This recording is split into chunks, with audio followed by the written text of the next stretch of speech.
actually charge on the weekdays? If you work, you're possibly gonna need to charge on these special days, like on these weekdays, because maybe you just don't have enough energy to get to that place, get to that charge. Oh, this is my face. Hold on, do this later. Perfect.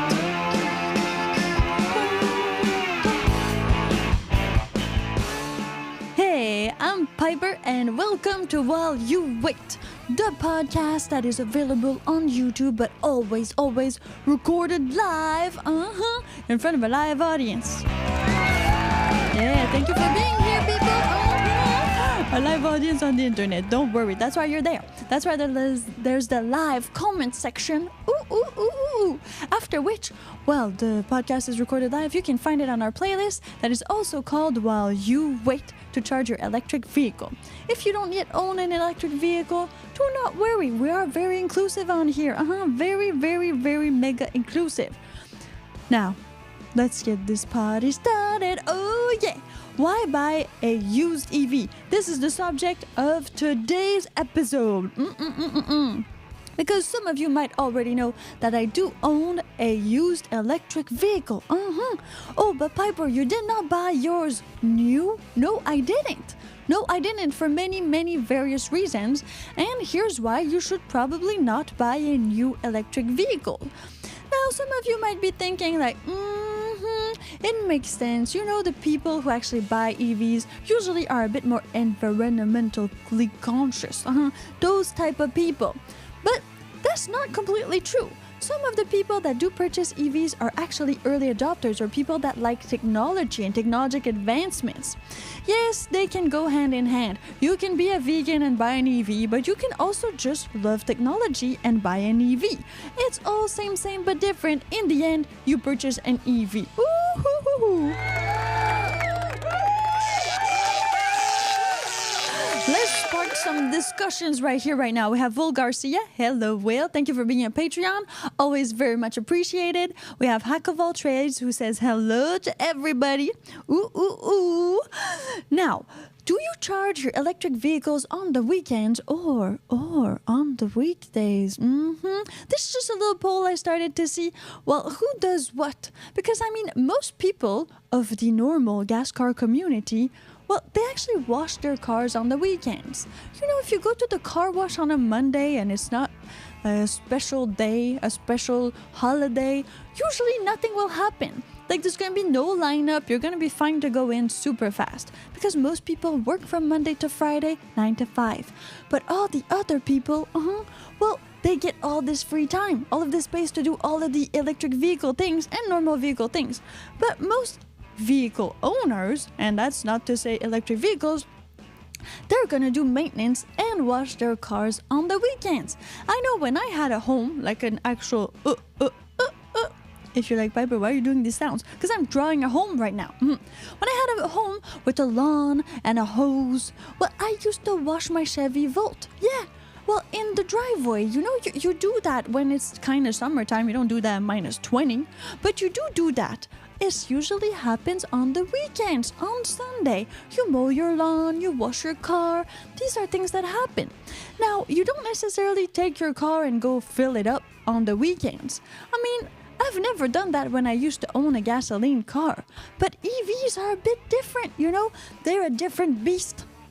Meaning that maybe, just maybe, you actually go fill up your electric vehicle on the weekends, because you just need to fill it up once a week to get all of that power for your weekly activities, like going to work, picking up the kids at school, going to see your mistress, doesn't really matter, as long as you're really using all of that energy. So far in the poll, we have most people that say they charge on the weekends and not the weekdays. So this is very interesting. It makes it for maybe an economy of time and also maybe, well, other economies. And we will talk about economy right now. We will talk about prices, budget, and things like that. Why? Because we're talking, why buy a used electric vehicle? Why should you not think about buying a new electric vehicle? I know some people are going to be like, well, actually, I want to buy something new. I want it to be virgin when I get it. I want it to not smell like anybody else, and not like have had anybody else live in it. I want to be the first one to use it, and that's completely understandable. I mean, I understand that some people will never go for pre-owned or pre-used or used vehicles. And that is fine, but where the world is going right now, I mean, there is enough vehicles for you to definitely get a pre-used, pre-owned, or however you guys are calling it. They're there. They're there. Somebody actually showed us a whole bunch of electric vehicles that were brand new and deserted in China. So that's the thing. Now here in Canada, we don't really have these huge parking spots where non-used electric vehicle go to die. No, we don't have that. But we do have, well, dealerships and car resellers. We have Facebook Marketplace. I mean, we have Auto Market. What's the other name of, like, there's like one website. Trader, yeah. Auto Trader. Auto Trader is one of these websites. Again, this is not sponsored, but if ever Auto Trader, you want to sponsor me, would love to. I actually got my Tesla Model X. Well, on one of these websites, I was looking all over, and these websites are a bit like Craigslist, so the dealerships or the pre-owned, pre-used dealerships, they can post ads on there saying that they do have this model available for you. It can be also sold by a particular, like a person, just like you would find on Craigslist. Now, that being said, the availability for pre-owned is really there, especially in the electric vehicles. It's available. There are some. Why? Because they've been around for a few years now. It's not a brand new thing. I mean, it's not a brand new thing. How, like, when did the Roadster actually arrive? Let me open my Google. I got Google here. Google. So if we go like first Tesla, let's say Model S. Yeah, I know the Roadster were the first ones, but nobody has a Roadster. So if we say debuted on June 22nd, 2012. So the first Tesla Model S, because the Roadster is like, yeah, people have it, but no, yeah, we saw one in Montreal, one Roadster. I saw one in my life, like one. That's why I'm not going to count it in this equation.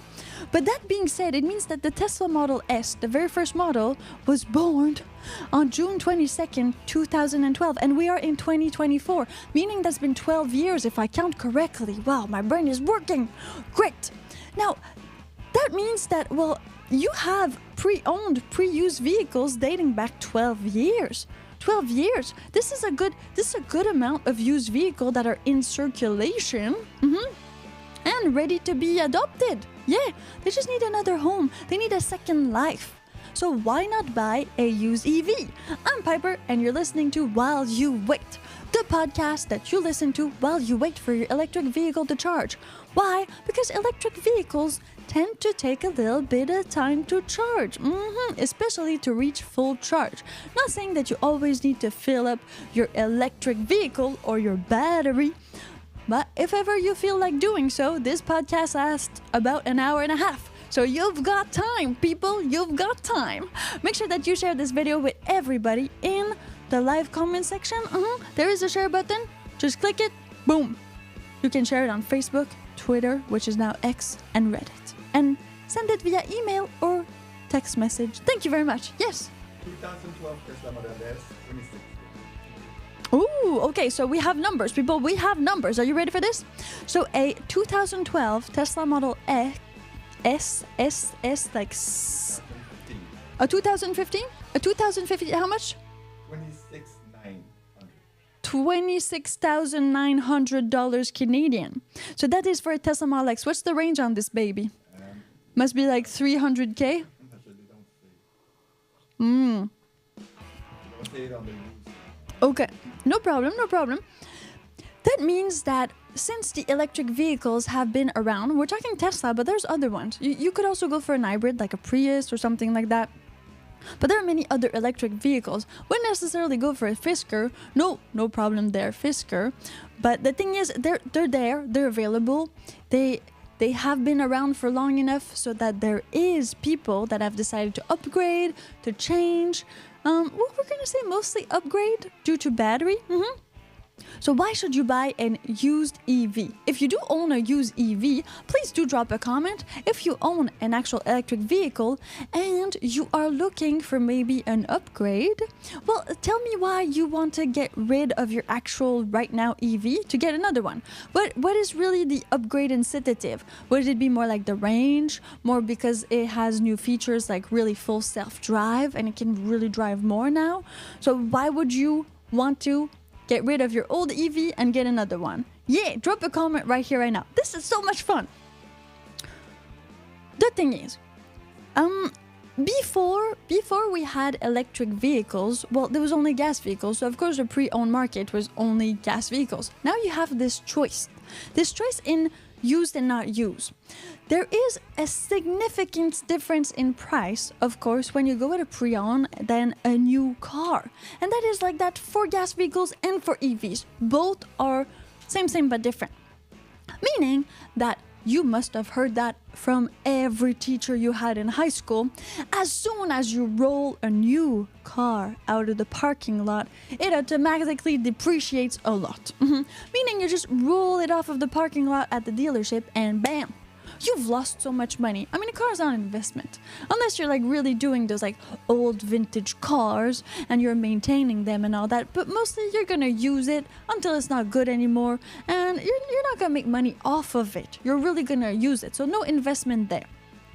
That being said, since it's not an investment, since you're not talking about like, you know, buying a Countach and keeping it forever in your garage, sleeping with it, on it. I mean, you do whatever you want with it, it's yours.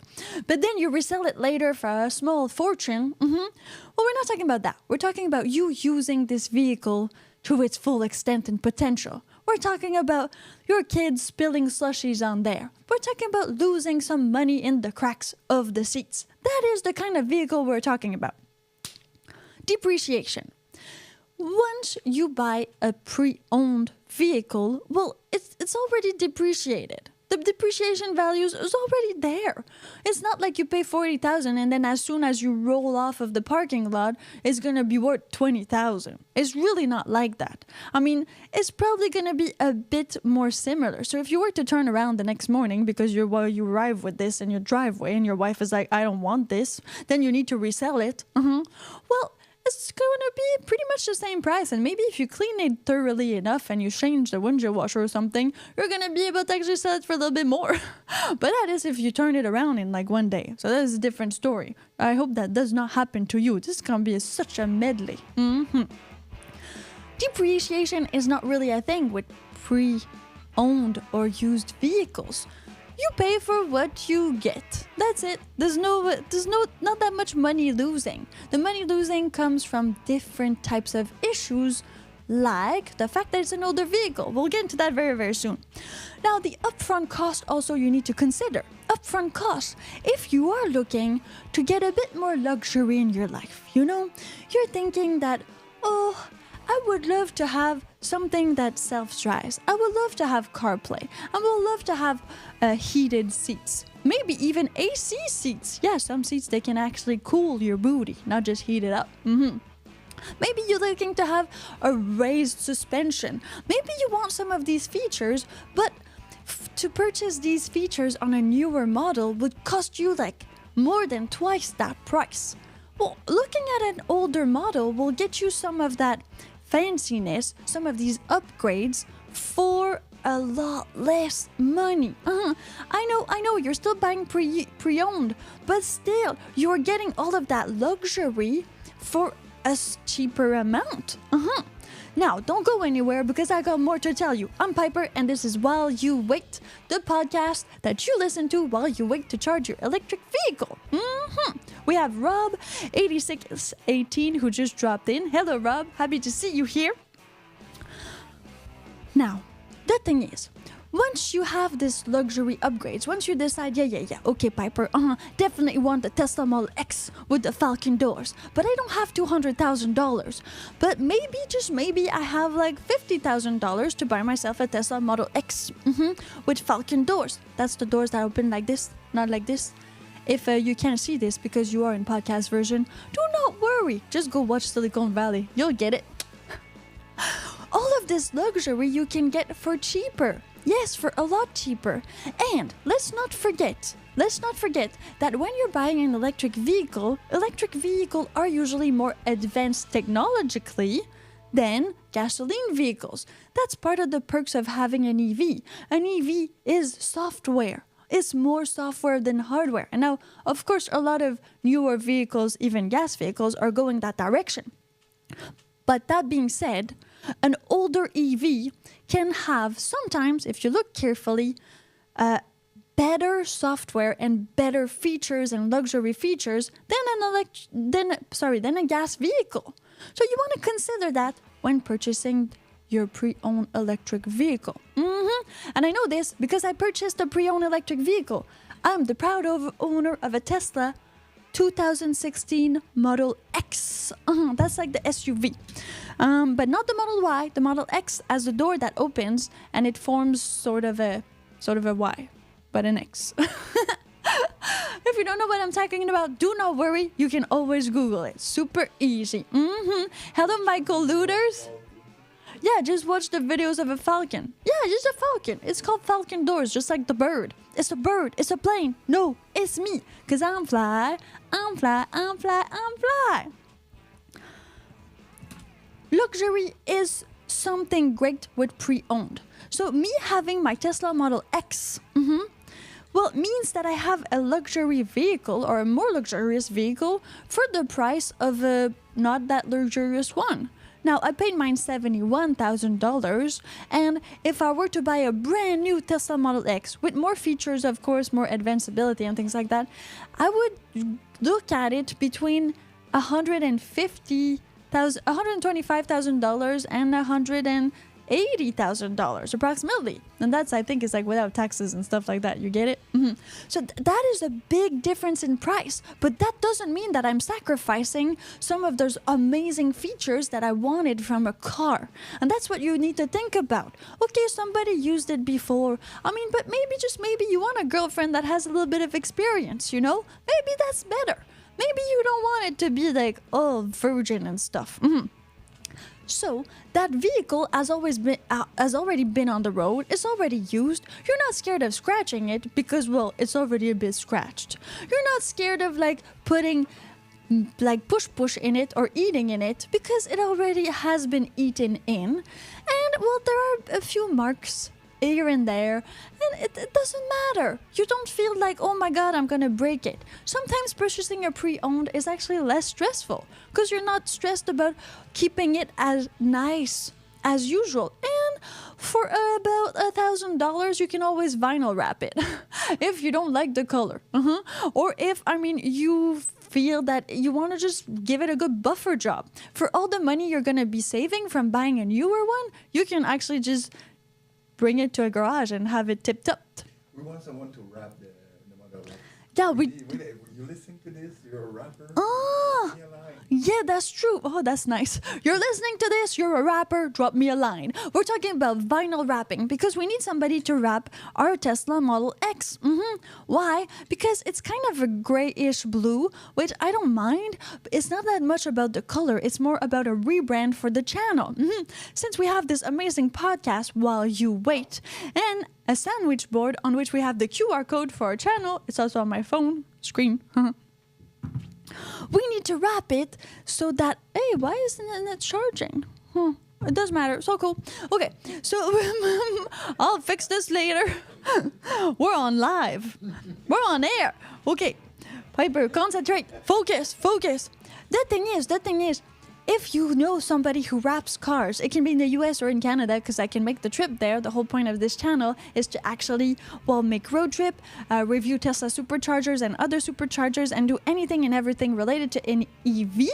And while I am in my actual EV, we have Budo Kava who says, hey, Miss Piper, have you heard of Aptera? It is a 3-wheeled EV that has range extending solar panels. Let me Google this. Give me a second. So Aptera. Let's see. Aptera solar car. Aptera Motors is an American crowd-funded pre-production startup company based in Carlsbad, California. Originally founded in 2005 before liquidating in 2011. The company was relaunched by the original founders in 2019. Oh, okay, interesting. So that being said, I see 1 day ago, Inside EVs. That's the website. Let's go check this out. Thank you, Butukava, for the hint. So it would be a solar panel. So a solar EV, meaning that it would have solar panel capabilities. Very interesting. Did you read about this, Budukava? Tell me more. A lot more. Thank you very much. Because if not, I need to read this and I cannot entertain you. I mean, this is cool. Can't wait for someone to make a perpetual energy EV. Definitely can't wait for someone to make a perpetual energy EV. That's gonna be way better than going to the charging stations, right? We need that. Maybe just like plug a lemon in our Tesla and boom, it's done. It's the magnet. It has to be the magnets. This is great. So actually when we interviewed a guy named Andrew on the very first episode that we shot for this channel, this YouTube channel, the guy Andrew, he said that one of the features he would like Tesla to implement on their cars would be a solar panel. Now, I'm not saying that this solar panel will actually regenerate most of the battery, but maybe it could be used to, well, support some of the outlets, like the 12-volt outlet, and maybe even support the car display. Like just these little things, because an actual solar panel that can charge your car, I don't know how that works with physics, but that must be a bit complicated. Mm-hmm. You save money like 25 cents on the charge. It's still 25 cents. So yeah, if you're charging and you're saving 25 cents on the charge every time you fill up because you have a solar panel on your car, I mean, this is amazing. And we've seen this at Canadian Tire or the Home Depot. I'm sure you can find one. There are these little solar panels that you can buy usually to charge your phone in your car, but it's not in the car. It's a separate entity. Or when you're camping or doing other things like that, you buy these little solar panels and then they come with a sort of battery pack, and then it converts and it charges your phone or some small electronic devices. Then again, the sun needs to be there, of course. Hallelujah. This is great. We have Carl who says, good morning. Good morning, Carl. Thank you for tuning in. If you're just dropping in, I'm Piper, and this podcast is called While You Wait. Why? While you wait to charge your EV, you listen to the podcast. We aim to entertain and educate on electric vehicles. Now, the thing is, I'm not the only educator here. Most of you already own an EV, so drop in a live chat comment and make sure that you share any knowledge or information you might have. If you know somebody who is knowledgeable or who hates everything about EVs, now would be the time to make them share this video. Right down there, there's a little arrow. You click it, you share it with somebody so that we can actually be a lot more here to discuss this topic. Why buy a used EV? And I have to say, I am the proud owner of an used electric vehicle. I did buy a newer one before, and then I realized that, you know what, I could just buy a pre-owned. It would give me more features, more luxury for a lot less of the price, plus not paying electricity. What? Yeah, if you buy a 2016 and lower, meaning a 2012, 13, 14, 15, 16 models of Tesla, and the battery pack has not been changed, you have free electricity on all Tesla superchargers all over. So that was a great incentive for me too. Meaning, of course, the cost of the EV has to be counted, but I'm not paying electricity. Like, not at all. It's like I'm not paying gasoline for my gas car. It's the same thing. I don't pay for filling it up unless I would charge it at home. But if not, it's free. Yes. Rolling on water. It's like what? Huh? Water instead of the gas. Oh, it's like if I were to roll on water. Yeah, because water's free here. Oh, it's because okay, yeah. Okay, no, yeah, it's like if you had the water car, but we're not gonna get there. YouTube does not like that. We have Ciao Tesla. Hey, your name is actually Ciao Tesla. Ciao Piper. Well, why are you saying bye? Doesn't ciao mean bye? Like goodbye? You're actually dropping in, so stay there. Carl, I stopped at the Ford dealer this morning. The list price for F-150 Lightning. Okay, so if you don't know, the F-150 Lightning is the Ford 150 electric, meaning that has been a big thing because that is one of Ford's biggest sellers, the F-150, and it wanted to revolutionize the way that, well, construction workers or entrepreneurs that are more, of course, in construction, we're going to say like that, if you do wood, plumber, like all of this construction site could use their F-150 to power their tools, because you can actually plug tools on the F-150, which makes it like a generator, a battery, and an actual vehicle all at the same time. A workbench. It's kind of, it's a freaking workbench. That's what it is. And you can pull stuff too. So Carl says the list price for an F-150 Lightning is $58,690. Ooh. And for a Mach-E, that's the Mustang. You might have seen them. They're kind of at the SUV of Mustang. They have like weird colors, like a blue that is kind of like blue. So the actual Mach-E Mustang is cheaper at ranging between $46,000 and $49,000. Again, you need to be careful with these prices, because if you go with add-ons and things like that, it's always going to cost you more. They always give you like the base price. Now, that being said, if you have a family, something like that, you might maybe want to go more with an SUV style car, even though if it's electric. But if you are looking to really get this for your business because you are in construction, I mean, the F-150 Lightning is something you need to think about. Of course, it might be a bit more expensive than the Ford Mach-E Mustang, but they're really not the same beast. I mean, one's a pickup truck, the other one is an actual SUV. One is more like to put your kids in, the other one you can kind of get dirty. You can also put your kids in. I mean, there's some space there, but it's really not the same use. I mean, the Mach-E would be a bit more like the Tesla Model X, whereas a pickup truck's a pickup truck. And I don't think there are, if I'm not mistaken, electric pickup trucks other than the F-150 and the Cybertruck right now. Like the Rivian. Oh yeah, the Rivian, that's true. The Rivian has a pickup truck. Yeah, there's more SUV pickup trucks. So we would have here in Canada, the Rivian, the Ford 150 and the Cybertruck. But the Cybertruck is not available yet in Canada, only in the US. It seems like for me the Rivian, you cannot scratch it. I know, The Rivian has a more of a Defender, Land Rover, Range Rover. It seems like they're very clean and you can't scratch them.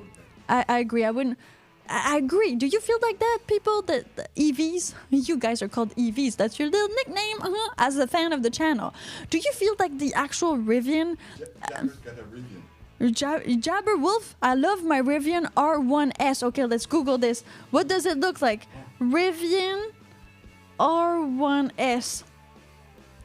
Okay, so that's a bit like, I'm gonna say it's a bit like a Suburban. So it has, it's not the pickup, it's closed, but it's very long. It's extensioned, like it's extensioned a lot. Now you love it. Tell us more about it, Jabber Wolf. Did you buy it used or did you buy it new? I know Rivian's a bit a new company, so maybe you bought it new. Here we go. That's a big truck. That's like, yeah, it's an SUV. You know, you got space for your family in there, but I wouldn't necessarily put wood pallets in the back. You know, this thing is kind of we don't know. Woods and rollers. It's more. It really, Rivian, I feel, really has this kind of Defender look, or Land Rover, Range Rover, more in that category. Like if you like that, I feel that they're similar. Jabber Wolf says noticeable quality, and yeah, I can take off-road, but I'm scared to scratch it. Bought it for startup price. Okay, well, that's amazing. Congratulations for your purchase. Happy for you, Jabber. We're so happy that we have other EV users and EV vehicle enthusiasts in the live chat that have different vehicles so that we can exchange more knowledge.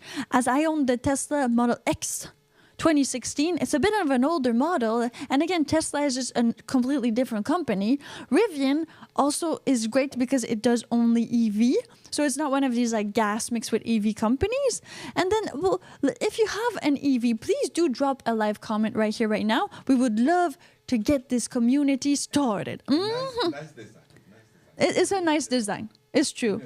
Rivian is different. It stands out from other cars that we see in the streets. It does seem luxurious. So thank you very much for sharing. We have here Aptera. We were talking about Aptera a bit earlier. So Aptera is like this startup solar EV. And Aptera does up to 1,000 kilometer. The carbon fiber body is made in Italy. Ooh, that's why ciao. So ciao is used for hi or bye. See, we're learning Italian on here too. This is wonderful. The word ciao is from the region of Veneto in Italy. I'm from Florence. Well, it's so great to have other people in here from all over the world. I'm from Vancouver, Canada, but originally from Quebec, Montreal. That is why the accent is there. This is great. Okay, so Ciao Tesla says he has the MYP 2023 made in Berlin. MYP, I don't know that. MYP car. Let's check it out. MYP. New Tesla MYP.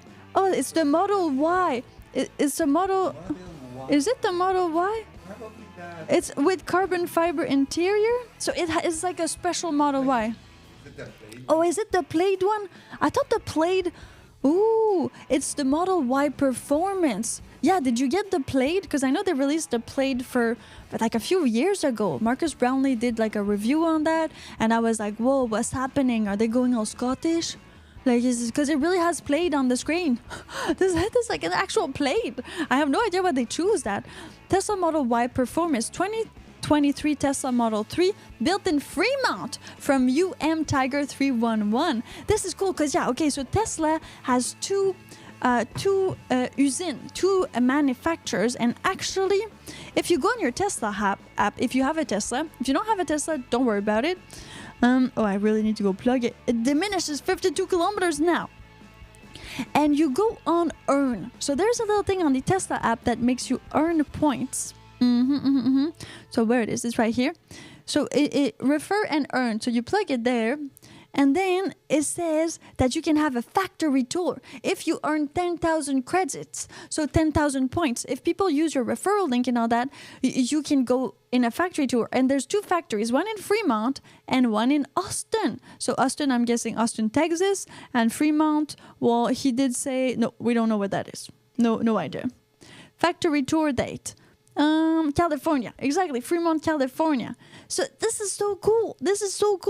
You can actually go like in the Tesla factory. I have no idea. I'm sure some YouTubers have done it already, but since I'm just jumping into this EV world and we are talking about why buy a used electric vehicle instead of a new one, I'm Piper, and this podcast is called While You Wait. Why? Because while you wait to charge your EV, we aim to entertain you and bring you the latest electric vehicle information and disinformation. But we're going to try to keep it as informative as possible, though if you see some disinformation, make sure that you share it in the comment section right here, right now, so we can correct the wrongs that are happening right now with this EV community. Richard Heckley, thank you for tuning in. Howie just dropped in. Good morning to you in Canada. It's evening here in the UK. See, we have people from all over the world who are tuning into our live podcast. This is amazing. If ever you're like, oh, but this is live, this is great, but maybe I missed a little bit of it, or I want to like share it with a friend, do not worry. All of these live podcasts are then put into a playlist, which is also called While You Wait, and you can share them, listen to them whenever you want, however you want on our YouTube channel. So just keep that in mind. Joshua Maudi is saying, I heard that even when a Tesla switches owner, Tesla still basically has contact control over the vehicle for all service and parts needed. That is actually correct, Joshua. So I purchased my Tesla from a dealership of pre-owned vehicles, which was not a Tesla dealership, completely different. And what happened is they kind of, redid the Tesla thing. I put myself in the application. Everything was good, but I still get messages from Tesla to switch for service parts or for maintenance and things like that. Meaning that Tesla, yes, still takes care of everything related to my Tesla Model X, even though it is pre-owned. Now, the thing is, of course, the guarantee, that's another thing. When you go with a pre-owned vehicle, and we are talking specifically about pre-owned EVs, there is one thing you really need to watch out for. Is it free electricity? Yeah, because I mean, you could possibly get a Tesla that still has free electricity, meaning you could go to all superchargers and charge there for free. And when I mean free, I mean free. I mean like super free. If I go on my Tesla app right here, this is the wrong phone. I have too many phones. Too many crooks, too many phones. So if you go there and I go in my Tesla app and I check, bam, at my charging, I go in charging, and then I go free supercharging, lifetime award, 2016 Model X, and then it gives me my VIN, but I got free supercharging everywhere. So that is something you can consider. If you buy a newer Tesla model and you're not Elon Musk's girlfriend, well, you're probably going to have to actually pay for your electricity. But if you buy a Tesla that has been made before 2016, you could get free electricity at all Tesla superchargers. It's a pretty awesome incentives. Yes. We need to bring the Tesla to Costa Rica or the and try if it works with the same car. We need to do that. With enough Patreon, we do that. Definitely. So with enough Patreon, and thank you to all of you who are supporting us on Patreon. Our Patreon has the same name as our YouTube channel. What? Yeah. Well, okay. So what we're gonna do on this show, on this YouTube channel at one point, is bring my Tesla Model X, to possibly Puerto Rico, or one of these like little islands that has a Tesla supercharger on it, because it says that you can charge anywhere for free. But is that really anywhere? Because so far I brought it in the United States of America, brought it to Seattle, brought it how low did we go? We went to In-N-Out Burger. So to Kaiser, like over Kaiser, that was in after Portland, is Washington, Portland, well, kind of in that vicinity. And I did not pay. I did not pay any electricity in the US and in Canada. So I want to test it on an island. If I do bring my actual Tesla Model X, mine, that I have, I put it on a boat and I bring it to Hawaii or to Puerto Rico, and there are Tesla superchargers over there, well, I have to pay. That is going to be up next. In maybe a few months, but I would suggest that you definitely subscribe and you keep on tuning in. Turn on all of your notifications for this channel, because the podcast is just one of the things we do on here. We also do supercharger reviews. We go on adventures. We talk about anything and everything related to EV. You might see us go at the electric Formula One, riding electric scooters. I mean, it's a wide subject, and we really want to dive into it. So thank you everybody for tuning in and being here on While You Wait, the podcast you listen to while you wait for your EV to charge, or, well, to just get yourself an EV, actually. Why buy an used EV? Main consideration when buying a used EV. Yeah, don't not look at this, because it will bite you in the butt. You really need to consider the battery health. If you do own an iPhone or any type of like iPad or actual Mac product, like an Apple product, Mac, wow, I'm so old. I mean, okay, you bring it back to Apple, and what they do is they do an assessment. It's kind of like a little assessment. So they take it and then they look at how's the battery health. Is there like component problems in there? The storage, is there something broken in it? They even look for water. That's how crazy their autopsy of your phone is, even though it's not dead, it's still alive. So we'll say like a health assessment. Now you need to do the same thing for an electric vehicle. I know some are gonna say, but Piper, for a gas vehicle, you would also maybe bring it to a mechanic and have him or her tell you like what's happening, what's under the hood, the things you're gonna need to change soon.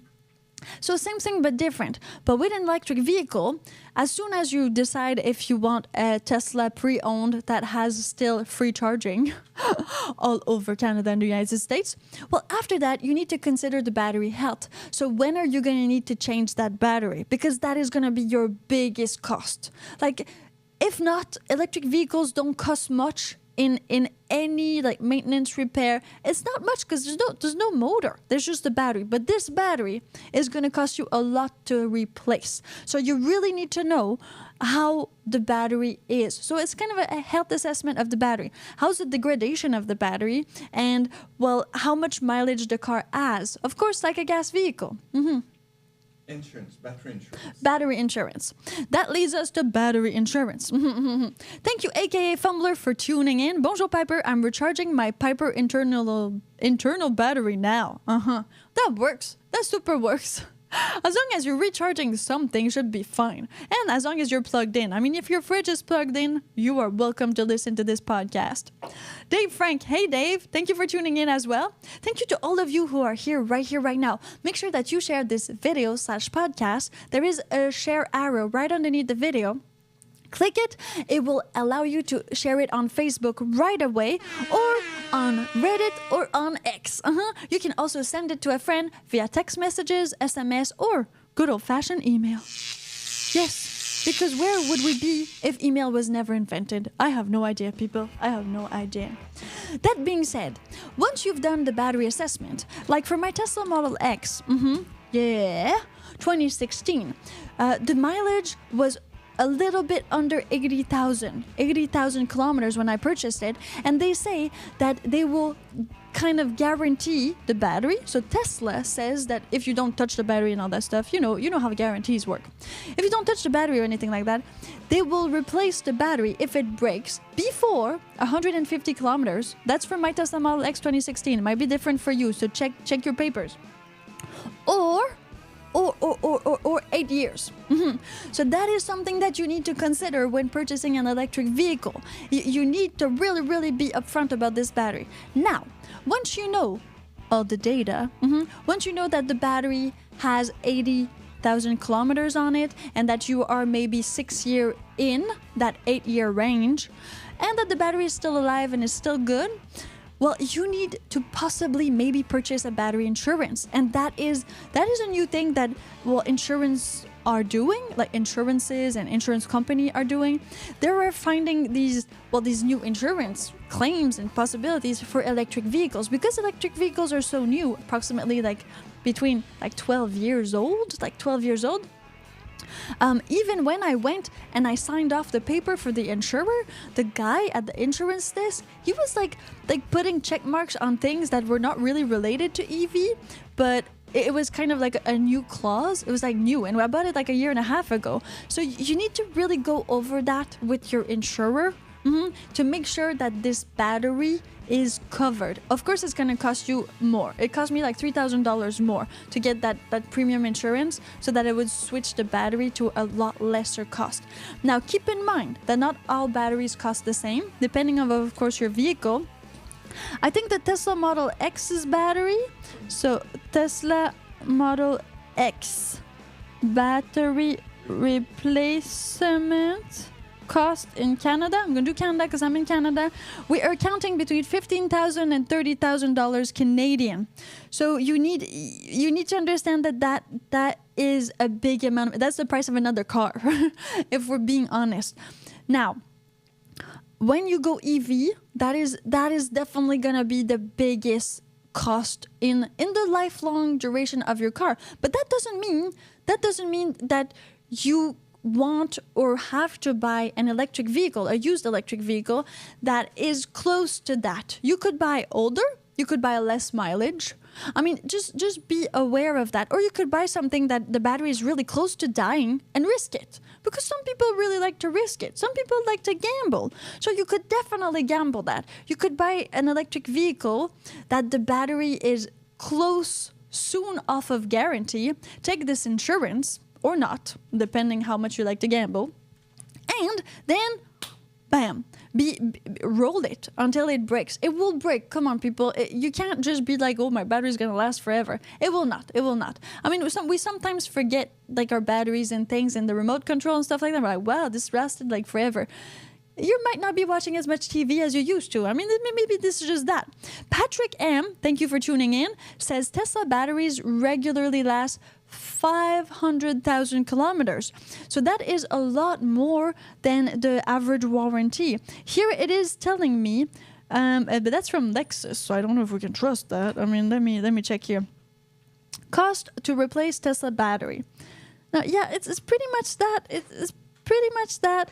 Now, how long will Tesla Model X battery last? Some people are saying at least 8 years or around 100,000 to 150 miles as per warranty. So that's in miles, not in kilometers. So I need to check mine because I thought it was in kilometers, not in miles. So this is very interesting. But if it lasts approximately 500,000 kilometers, I'm still good because I can go check right now. So give me a moment. I'll put you a little bit of music. I'll go check how many kilometers I'm at on this battery that I have right now. If I go to vehicle details, no, not there. Let me check. These are things that are really great with EVs or any newer EVs. Okay, so I have the kilometers right down here. So I'm now at 93,458 kilometers. So that's how much my battery has hold up to right now. Haven't had any problems with the battery pack so far. Like, fingers crossed. I have the Tesla Model X 75D for those who are interested. That being said, your battery health and the cost of a new battery needs to be added to your calculation. The other thing you can do too is if you're close to that, you can just resell it. I mean, it's not because you own a pre-owned that then, well, you need to keep it for the rest of your life. You could also just ditch it when you start feeling insecure about the battery breaking or being close to the end of its life. A bit like an old motor, or I mean, it's the same but different. It's just a new technology, so we need to adapt for it. This is very easy to do, people. Now, some are more environmental. Yeah, some of you are more environmental, and that is great. I mean, buying a pre-owned is definitely something to think about accordingly to how much humans are polluting and how much people are consuming right now. By buying a pre-owned, you will definitely lower the carbon footprint. You will be extending the life of this vehicle. So I know not everybody's Greta Thunberg, but if you want to make a significant little impact and get all of this luxury for a lot less money, well, the pre-owned is definitely a way to go. I wanted the doors that open like this, Falcon doors, and I did not have the $200,000 to purchase a brand new Model X. Not right now, but I mean, the way this channel is going, maybe very soon. It's gonna be Cybertruck for sure. Definitely not gonna be a Model X. For many different reasons that I will not go into this podcast right here, right now. But if you do own any type of electric vehicle, and if you are thinking of buying a used one, please leave a comment. Tell me, did you buy your actual EV new? When you made that purchase choice, did you look at pre-owns, or for you it was a no-brainer? You were like, no, I'm going with a brand new vehicle. I want the new technology. I want the newer software updates. I want all of that, and I'm willing to pay that like premium of owning a new vehicle, contrary to going with a pre-owned where you could have a lot of features for a lot less money. Of course, you have battery degradation, you have all of these other things to account for. You're not the first one to roll in it or to ride it. But I mean, it's pretty good because you feel like, oh, it's not clean. So you can still do all of that. I'm Piper, and you're listening to the podcast while you wait for your EV to charge. So while you wait, well, we would like to entertain and to discuss everything and anything related to electric vehicles and electricity in general.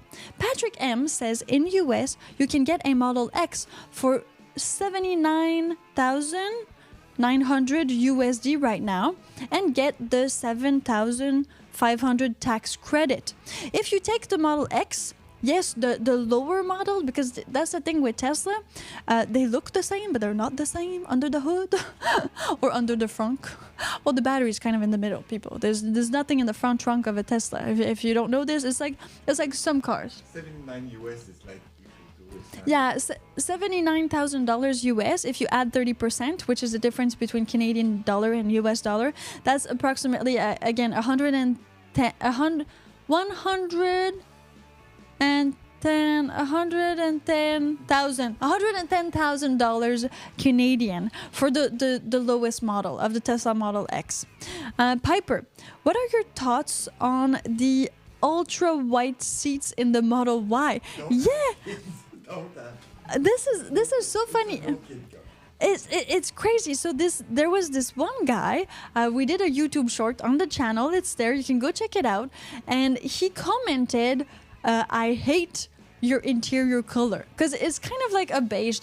Tesla doesn't call it beige for some reason. They call it cream or something, but it doesn't matter. Like, we're not interior designers here on this channel. We're more talking about the battery and the EV in general. And he said that his is white and that he doesn't like the cream for some reason. I don't know. You can be racist all you want with my actual passenger seats. Since I bought my again, you buy pre-owned. So when you buy pre-owned, you can't really choose options. You can't go there and be like, yeah, I want this design, I want this feature. So you look at the features that you would like to have, and then you check the Auto Trader site or Craigslist or wherever you want to buy your pre-owned. You check all these sites for these features. But most certainly, or not certainly, but there are bigger chances that you will need to make not compromises, but maybe a few compromises if you're buying a pre-owned. So you need to have a chart, let's say, of the things you really don't want to compromise. So the thing I really wanted to not compromise was free electricity, meaning that I wanted a vehicle, and in my book, I wanted a Tesla Model X because I wanted the Falcon doors. I had a project and all that. So the Falcon doors were a definite yes. So I needed the Tesla Model X because I needed the Falcon doors. So that model solved. Tesla Model X. Then 75D or upgrades, that didn't really matter. Just I wanted the doors first. After having the doors, I wanted to not pay electricity. So I found a model that was old enough and the battery was still good enough to not pay electricity for as long as I thought I could. So that's second point. Now, third point was the actual cost of the vehicle. I could not go over 100,000, and then there's the loan prices and stuff like that, but 100,000 was way too much for me, so I had to go lower than that. So I paid mine $71,000. That's before loans and blah blah blah. So $71,000. Now that was my budget. Then after that, seriously, the seats were cream. I did not mind. Other things like the color of the car. It was not black or white. It was like, it's a grayish blue, but I was like, I could just vinyl wrap it for $1,000 approximately if ever I get really tired of it. The thing you should know, I mean, getting white seats is like crazy. Like that's a crazy thing. Like, I hope you really don't have kids. I really hope so. I would buy that. You would buy that, the white seats? Yeah, because when you got a girlfriend, if you got kids, you think you don't know. It reminds you not to go with that. Oh, okay, that's good. I get it. So if you buy the Tesla Model Y with the white seats, that is because you are cock blocking yourself to not get a girlfriend with kids. You're like, I'm never gonna get kids. I don't want kids, so I bought white seats. This is exactly why. Because even the cream seats, I wear a lot of black, and they're black. Like the driver's seat is literally black. Like the butt is starting to be black. So imagine the white seats. Definitely your blue jeans are gonna rub off of them. Tesla is saying, and I've seen some YouTube videos, that's okay, you can wash it off, blah blah blah. I mean, I don't know, it's a personal choice. If you like white t-shirts and you buy white t-shirts, well, if you eat a lot of mustard hot dogs, it's gonna happen. I mean, it's gonna happen. It's the way for Tesla to say, like, don't make kids. it's the way saying that. So it's the way for Elon Musk to tell people don't make kids. Do not have kids. If you buy this car, it's because you will be a kidless family. And you accept it. You accept it. Walter Johnson, hello. Thank you for just tuning in. So my thoughts on white seats. Again, I cannot really judge white seats. If you want white seats, get white seats. I do love black seats a lot. Most of the cars I've had have black seats. My Tesla Model X has beige, or what they call it, in cream seats. It's because I bought it pre-owned, so I didn't really choose the color. It was that color, and I found the car, and I was like, let's just buy it. I want to buy it right now. So I purchased it. Now, you can always like throw some other stuff on top of the seats or things like that. If you're buying pre-owned, it's a very different philosophy than buying a new car and being at the dealership and really like looking at all the features and tailoring, or it's a tailored experience. So you really tailor or bespoke your own car. Let's call it like that. When you buy pre-owned, you get the features you really want, and then the rest, it doesn't really matter as long as you get like these maybe 3 to 5 top features. Because when I bought my Chevy Volt, the 2017, like the second model, I bought the one that is more more lean and elegant, felt like that one. Well, I was at the dealership, and he was like, oh, we have this one in stock, but we don't have all of the drive assist one, like the better pack, the pack that was like more technologic. They did not have it. And I was like, I'm not changing unless I have this pack. So that's something that you can do.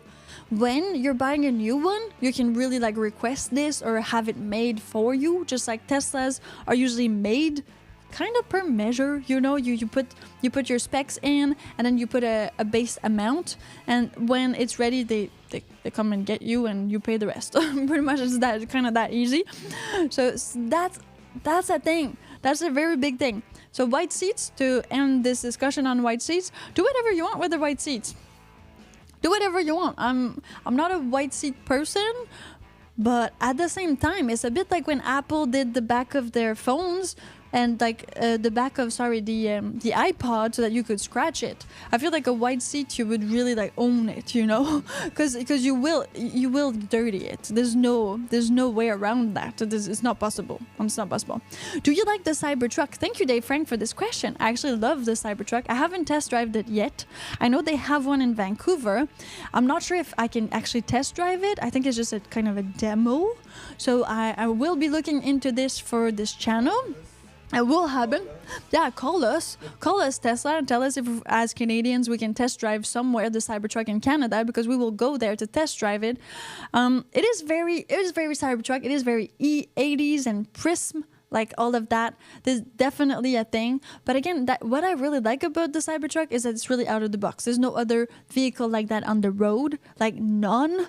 So it's really like pushing all of like the concept of what a car should be, and what a vehicle should look like, and that I really love. Plus the fact that it is bulletproof, really cool.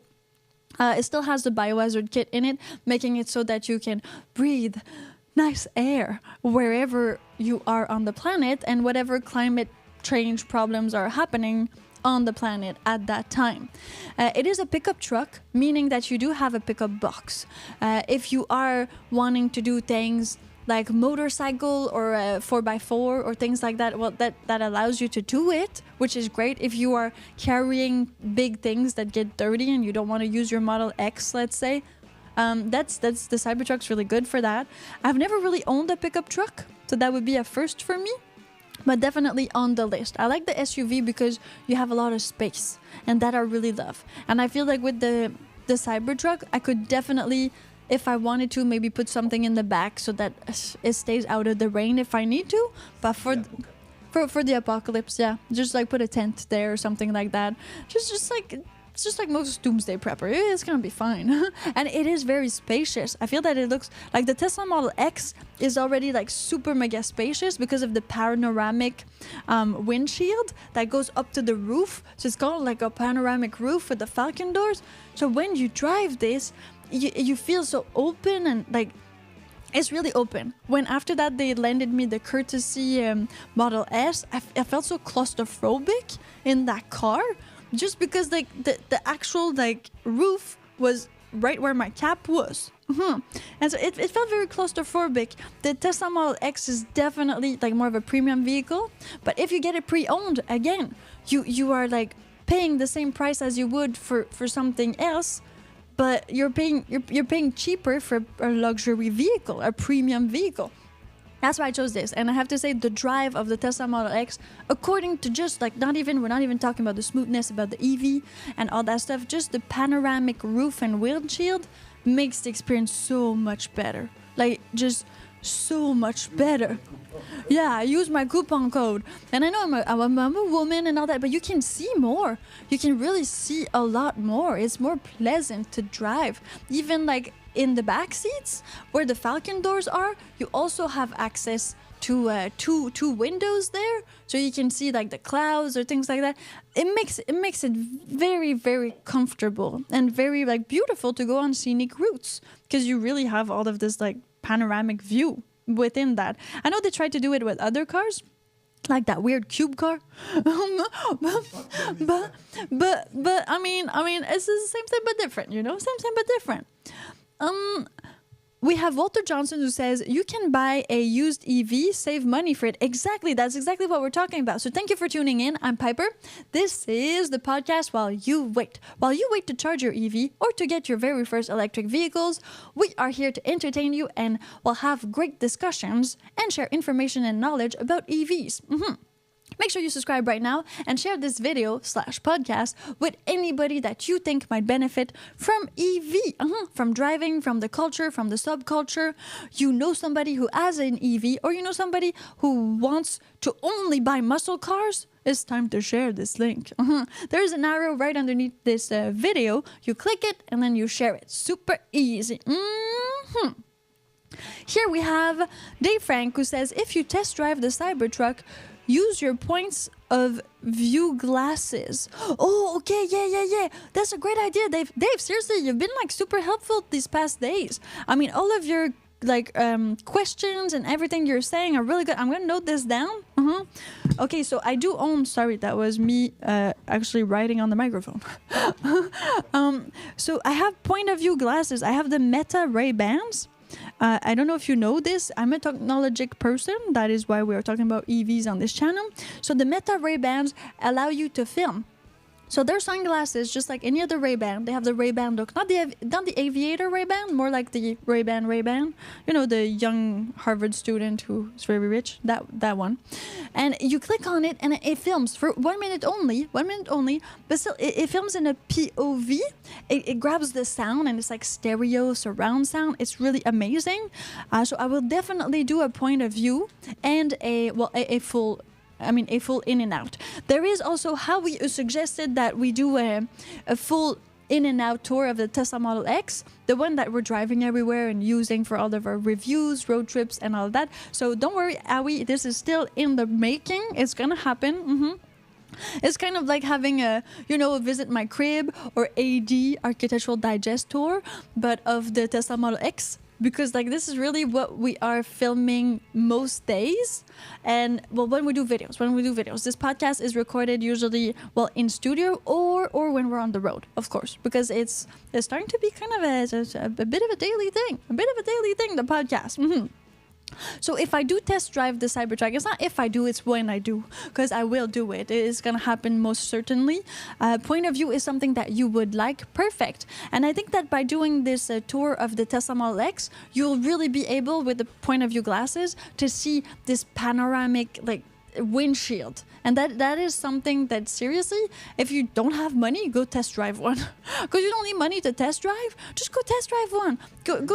Go see the experience. And yes, use our referral link. I'm going to need to drop it in there, but it's in the videos on the YouTube channel and the video description. We have a referral link so that every test drive that you book and go to, and you need to do it. You can't just book it and not go. Then I don't get the points. But when you use the referral link, you go on a test drive or you buy anything related to Tesla, like on their website, we earn points. And with these points, I can later actually go visit the Tesla factory. Yeah, either the one in Austin or in Fremont. So thank you so much. This is going to be because of you. Plus, it costs you nothing. It just allows you to use the referral link, and we get the points to give you more awesome content. And it's all free. So it's... yeah, electricity. Free electricity. We're talking about why buy a used EV. Now we went over, the upfront cost. Of course, we went over the environmental impact. We went over the battery degradation. Now let's talk about maintenance costs. Because some people are like, oh, EVs maintenance. Apart from the battery, an EV is going to cost you a lot less in maintenance costs. A lot less. Why? Because there's no motor in there. So there's no motor, literally. Of course, you're going to need anything related to the wheels. So brake pads, tires, like all of that stuff. You will need to change what is kind of like a little battery, but teeny weeny battery. How's it called? It's not a spark plug, but it's kind of like the same thing. A fuse, yes. You're gonna need to change. You're gonna need to change the fuse approximately every 6 months so far. For my Model X, I've changed the fuse 2 times in a year and a half. So, but that's covered under like the warranty with Tesla.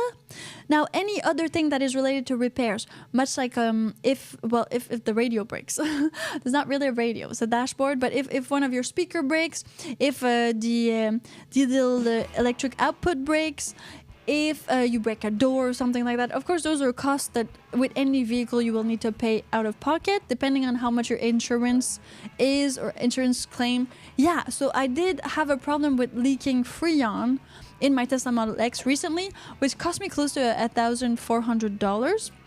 I mean, yeah, $104,000 because they needed to change the whole like Freon pipe, and now it's not doing any noise anymore and it's all fixed. But there's something that could happen with your AC on your gas vehicle as well. That's just normal vehicle. Yeah, if you take good insurance and you can actually have these great these great claims on it, well, you're gonna be fine. You're gonna be fine. But in general, there's a bit less of like these costs because it is simpler to maintain. Especially with Tesla, the app just tells you when you need to service it. You book an appointment, the person comes to you. You don't even need to bring it to an actual Tesla dealership or service center unless it's something that's a bit bigger. Like all of the maintenance I had to do so far did not have to go there until I had to fix the climatization. So the Freon problem with my AC, that had to go to a service center. They lended me another car. You just actually click on in the app. They make you click on, yeah, you want to, like they give you a lender or a courtesy car. You click on the app directly in the app, then it switches your insurance that you have for your actual vehicle. So it switches my Model X insurance to that vehicle, to that lender, and you're ready to drive it. You roll off of it. They give you a fob if it needs one. If not, it's in the app, and your vehicle is in app. So that vehicle that they lend you is in your application, in your Tesla application. You can know where it is. You can know how much battery it has. You can supercharge it. It is free. It's your own car. It's your own car. It's like your own car.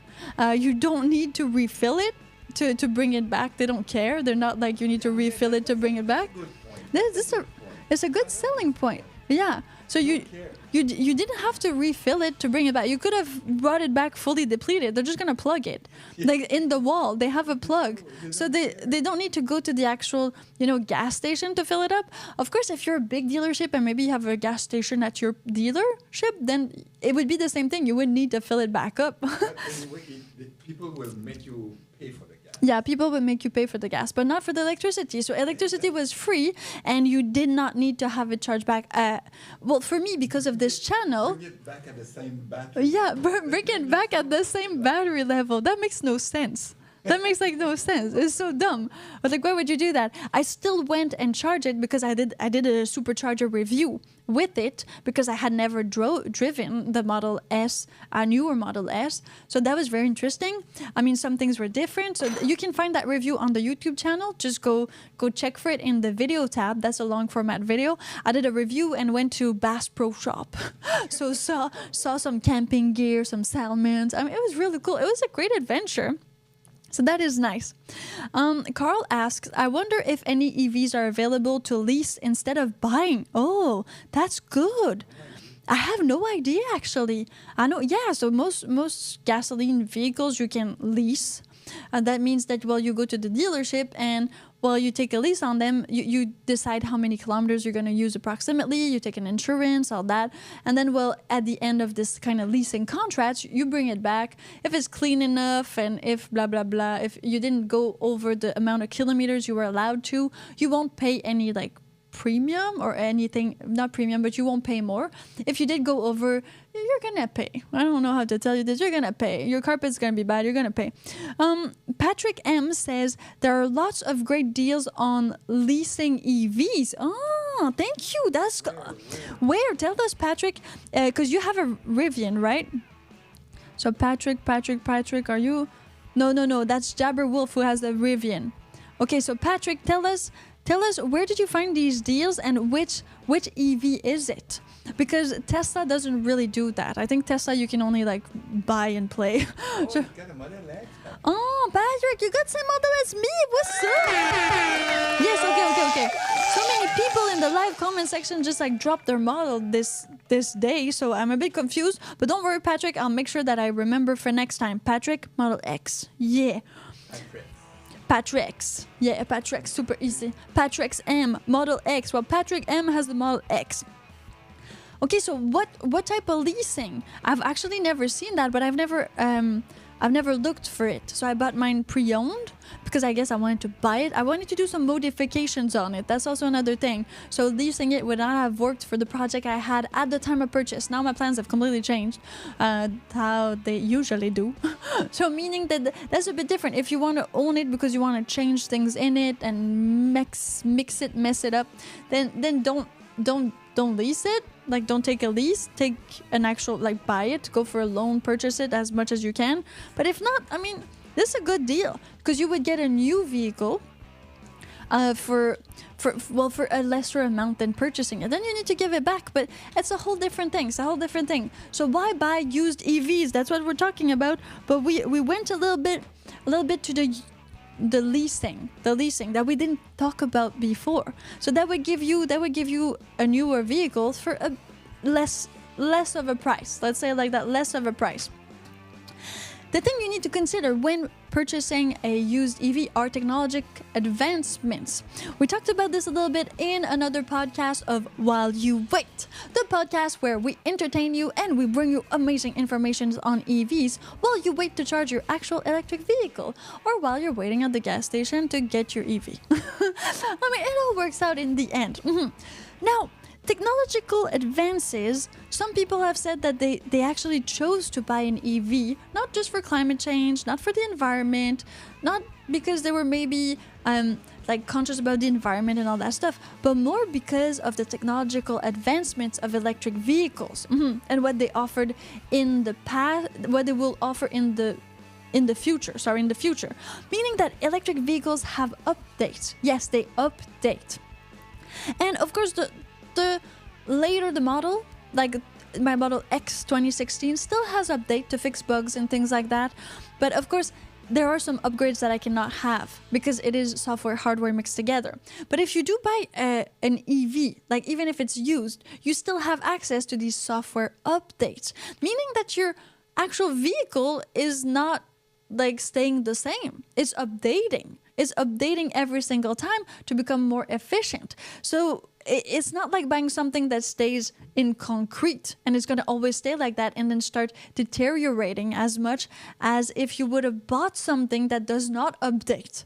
So these electric vehicles are often more technologically advanced because that's the philosophy behind an electric vehicle. There's no way that an electric vehicle company, so far that I've seen, is going to be like, no, we're not going to make it update. We're not going to put an update that could make it so the battery lasts longer. Like, there's no way. They find an algorithm to make your battery last longer so it's charged differently. Oh. They find that. They found, so I'm just hearing that they found an algorithm to make your battery last longer. Because the thing is with software, it's just where and how you direct, well, the energy or that thing. So they find out if it will go like this, the battery exactly. And so that doesn't require necessarily an actual hardware, meaning like you don't need to change a component on your car. You just need to make it think better so that it uses less energy. A bit like when you think better with your brain, you don't need to push as much. You can actually use wheels, you know, and that makes it better. So these software updates that you will get on EVs make it so that when you're purchasing even a used vehicle, a used EV, you're not purchasing something that is going to stay stagnant. You are still purchasing this possibility for newer technology, advanced features, and things like that. That is to be considered because Tesla is still actually making you buy a car that has not yet some of these features. For some of them, you need to buy the hardware already pre-installed in it, and then it will activate later when it's ready, just like the FSD, like the full self-drive was recently activated at the time of this podcast. But recently activated, people had purchased it, but it was not yet available. So you purchase it, and then, it's released, which is great. that being said, it's a good incentive to buy a pre-owned electric vehicle, because some of these technology advancements you will still get. You will still get the same technologically advancements as a newer electric vehicle would get because of these software updates. That is a bit like, I'm gonna use the iPhone, like the iPhone metaphor, because a bit like that. You have an older model iPhone, you're still getting the updates. You're still getting the newer updates. So you need to think about that when purchasing an EV. It's a good deal. Oh, actually, We still have updates on the Model X. yeah, we still have updates on the Model X. We still do. So it's not that old. It's not that new either. But you can think about that. And then I haven't checked for like actual upgrades, but I know that some older Tesla vehicles do go back to Tesla, and you can still upgrade. They will add some actual hardware features to your Tesla if, of course, you pay the price for it. So if you find a pre-owned and then you actually, I want the full self-drive, let's say, I don't know, you want a feature that is only available in newer models, well, maybe just do some research and see if you could have it upgraded at one point. It's gonna be an extra cost, but still gonna be cheaper than buying an actual newer one, or maybe lease it, depending, like some people have brought to our attention. Yeah, exactly. Patrick just said you can lease. So leasing would be a good option for people who have a smaller budget but still want a newer vehicle. And you don't care about the battery. And you don't care about the battery. That is true. You don't have to worry about insurance for the battery. When it's leased, well, you just respect the kilometer amount and all that stuff, and the rest has been taken care of. It's been taken care of, sir. It's been taken care of, sir. Yeah, Fight Club stuff. Okay. Oh, actually, it does look like Tesla has stopped leasing. So that is from Patrick, meaning that Tesla... Yeah, and then scratch that. You can lease a Model Y, meaning that's the SUV of Tesla, but without the doors that open in falcon wings. Sorry for that. For 3 years, for $368 per month. I'm assuming that is in US dollars. With $299.99 down. Oh, that's not that bad. So for $3,000 down payment, we'll say down payment, kind of. Yes, in USD. Thank you, Patrick. Model X. So you can lease a Model Y for 3 years, which is a good amount of time, and that would cost you $368 US per month, and you just need a cash down of $3,000. That's actually pretty good. That's not that expensive. Yeah, you return it, you take another one. So all of the things that worked with gas vehicles, like the leasing, the insurance and all that, that's all coming to the electric vehicles. It was so new, because it's only like about from 15 to 10 years old, that it just took some time to kind of make these new laws and rules and have it so that the EVs could have like the best of what the gasoline cars have in respect to the law, regulations, and things like that, but also have amazing features that were like completely new. So it did change a lot of laws and regulations because it was thinking outside the box. It's a new market altogether. And Patrick is saying because they get the $7,500 tax credit with the lease. Oh, so you get it with the lease too? Yes, the company get the credit. Oh. So the company gets the credit Because it's a lease. because it's a lease. So you still get the credit even though you're leasing. With the No, I don't. I think you don't get the well, that's what the company have the credit. because they get the $7,500 tax credit with the lease. Tesla gets it. Exactly. The company gets it. The company gets it, but you're still paying less. Tesla keeps the credit. Of course, they keep the credit. Exactly. Makes sense. But you're still paying less than you would for a newer vehicle.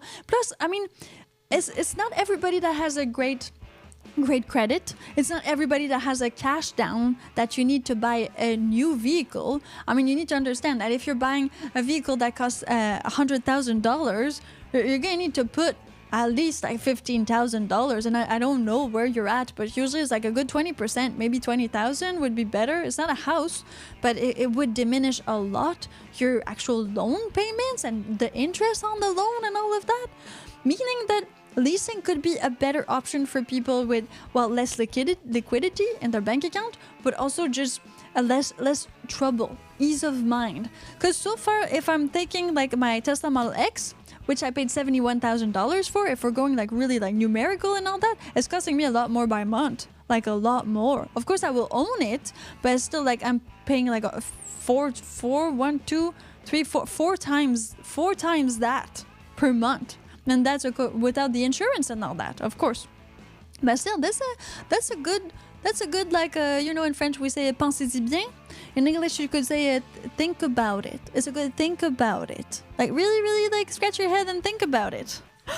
The advancement capabilities for the value, meaning that if you were to go with a pre-owned or pre-used, you would have all these advancements and these like features and the software updates without paying high price. And it would still be yours. So if you have kids or you're thinking about, you know, opening a construction company or something like that, maybe you want to buy the car. Because maybe you're going to return it and you're going to be like, oh my God, you're going to pay the price of it because you really did a bad or good job. You used it. I mean, you used it. You used it so much it's not recognizable anymore. That's how much you used it. As Patrick M. said, he owns a Tesla Model X. Well, he said that there are government incentives, so you get a tax credit of $7,500. That's somewhere in the US. In Canada, there was, in Quebec, an $8,000 tax credit. Now, depending on where you are, you might be able to have that tax credit on electric vehicles, newer ones, not necessarily pre-owned. Now that depends. Again, maybe in some states or provinces you could get the tax credit or a different tax credit by purchasing a pre-owned electric vehicle. Even some insurance have a little bit of a credit on them because you are running EV. Also, keep in mind that if you are a single person, where my single ladies at? A single person at? You can be a guy too. I mean, this is Beyonce. Come on. Well, you can ride the HOV lane.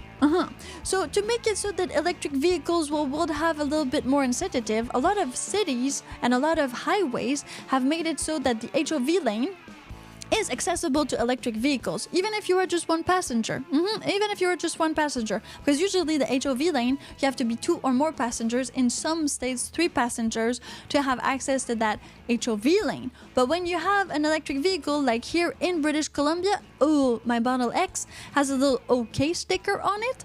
And that makes it possible for me, even if I ride alone, to go in the HOV lane.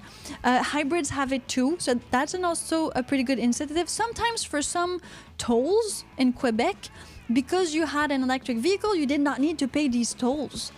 So you would pass free because you had an electric vehicle. So those are all things that you can kind of count in. I mean, it's not big things, but it will bring down the cost of your general thing or travel time. I mean, if the HOV lane in your city, state, or whatever goes way faster than staying stuck in traffic, maybe switching to EV just to get there faster would be a great thing. Would be like a really good thing to gain like 10 minutes more before going to work or something like that.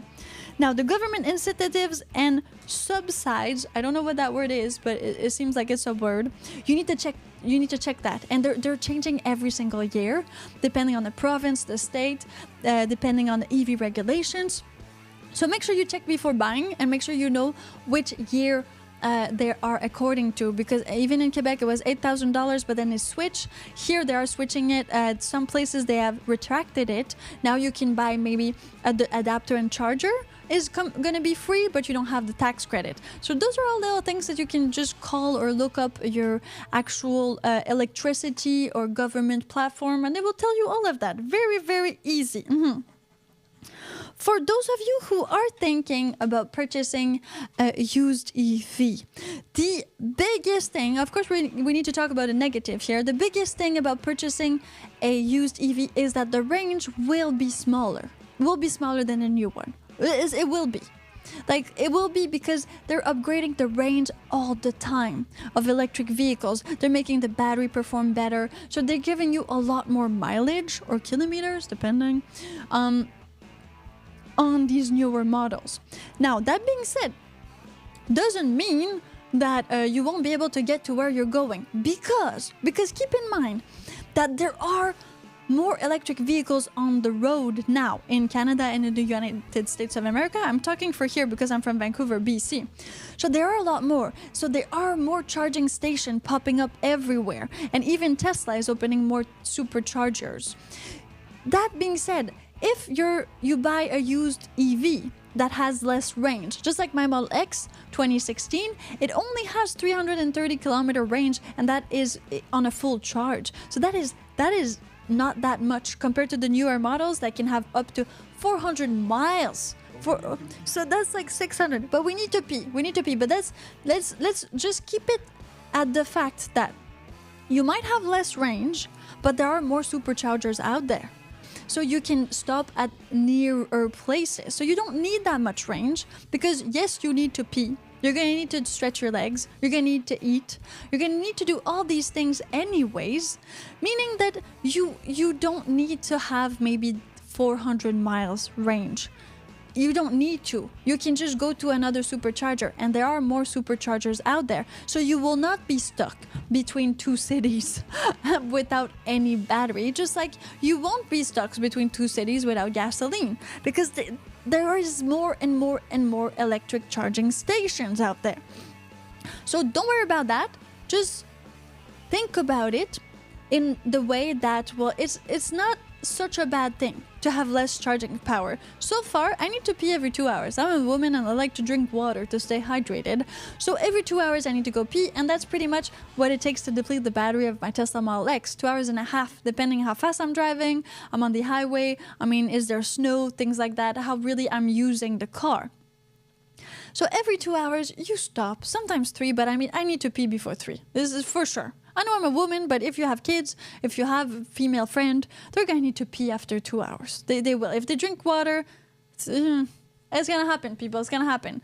So you'll never really pass 6 hours in your car without peeing and just rolling. Unless, I don't know, you're doing like Cannonball or you're a truck driver, which you aren't if you're looking to purchase a used EV. Piss jug. Yeah, piss jug. Definitely piss jug. Definitely, yeah. Just get a piss jug. Windshield washer's done. Keep it somewhere safe. Front trunk. You don't even need to see it. You don't even need to smell it. The front trunk is there for you, people. No problem. Resale value. Last thing we're going to discuss about is the resale value. If you do purchase a used vehicle, we did talk about it a bit at the beginning of this podcast. While you wait, you will get a resale value of approximately the same price, depending. Now, EVs are a bit of a new thing to go on the pre-owned side, but resale value can vary greatly depending. If you buy a pre-owned, usually what you pay for is what you get. There's no markup. There's no halfway when you roll off of the dealership. You already lose $10,000, and just because you rolled it away of the parking lot. So that is a good thing to think about. Like, you get more for your money. Yes, somebody has already rode it, but you can choose these specifications. You can go for something a bit more luxurious for the same amount of price, and with the software updates on newer vehicles or EV vehicles, you might get the same amount of technologies as most gasoline vehicles, or even better than you would get for the same price with a gas vehicle. So those are things you need to think about when deciding to buy an used EV. I am the proud owner of a used EV, a Tesla Model X. Now, it has come to our attention that leasing can be possible. So that is something that we might talk about in another podcast, because this was more about why buy a used EV. But some people might feel more comfortable leasing. It is less of an hassle, just like renting a home. You don't need to think about, well, all of these little things like the battery pack dying on you. If something happens, it's under guarantee. You just bring it back. They give you a new one, kind of. They fix it for you. So that can be a good solution for a first time. If you don't know, if you haven't ride an EV, if you don't know if you want to buy EV yet because you never had one, maybe leasing one for 3 years and giving it a good ride for its money would make a lot of sense for you. If you're thinking of doing crazy stuff with it and maybe modifying it, or just have too many kids that they're gonna break it. Well, Take it wide. don't take it white. Don't take it white. And definitely. Well, think of buying a pre-owned. Think about it. They're there. And again, the EV culture, or all of this like EV wave, it is meant for the environment. I mean, it is meant to reduce carbon footprint. So buying pre-owned kind of goes with that philosophy. And having all of these technologically advanced things within your car really goes with that philosophy. Again, this is the podcast while you wait. And while you wait to charge your EV, you listen to the podcast where we entertain you and inform you on all things related electric vehicles. Thank you so much for tuning in, everybody. We do appreciate all of your support. Make sure that you subscribe to the channel and go watch all of our other videos on our YouTube channel, because we do have long format videos, not just this podcast. Share this podcast with anybody you think would benefit from it, and you can listen to it all the time, always, anytime, when you are on YouTube. I'm Piper, and that's it for now. Oh, yeah. Oh, we're also on Patreon. If ever you want to check us out,